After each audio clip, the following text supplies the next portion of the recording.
জিয়াউর রহমানের আত্মার মাগফিরাত কামনা করার জন্য আমরা দোয়া করতে এসেছি জিয়াউর রহমান ফাউন্ডেশনের পক্ষে। আমাদের জিয়াউর রহমান ফাউন্ডেশন একটি অরাজনৈতিক একটা সংগঠন। আমাদের ফাউন্ডেশনের প্রেসিডেন্ট জনাব তারেক রহমান, ফাউন্ডেশনের vice president doctor Zubaida Rahman সহ আমরা সবাই এখানে উপস্থিত আছি এবং আমাদের মধ্যে আরও একজন অন্যতম ডাইরেক্টর ব্যারিস্টার জাইমা রহমান আছেন। আমাদের সবার পক্ষ থেকে জিয়াউর রহমানের ফাউন্ডেশনের পক্ষ থেকে আমরা শহীদ প্রেসিডেন্ট জিয়াউর রহমানের মাগফিরাত কামনা করা, দোয়া কামনা করার জন্য আজকে আমরা এখানে উপস্থিত হয়েছি সবাইকে নিয়ে। আমরা তার দোয়া, আমরা তার জান্নাত কামনা করছি। জিয়াউর রহমান ফাউন্ডেশন একটি অরাজনৈতিক সংগঠন।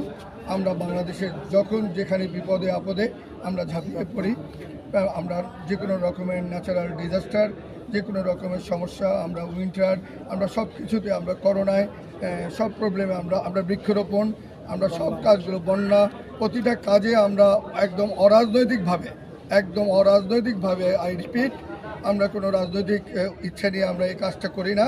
আমরা দেশের জনগণের দলমত নির্বিশেষে সবার জন্য আমরা জনগণের মাঝে আমরা সবসময় দাঁড়াই এবং দাঁড়াবো, এই আশ্বাস দিয়ে আমরা আমাদের বক্তব্য শেষ করছি। আপনারা যারা কষ্ট করে আসছেন আপনাদের সবাইকে কৃতজ্ঞতা ও ধন্যবাদ সবাইকে।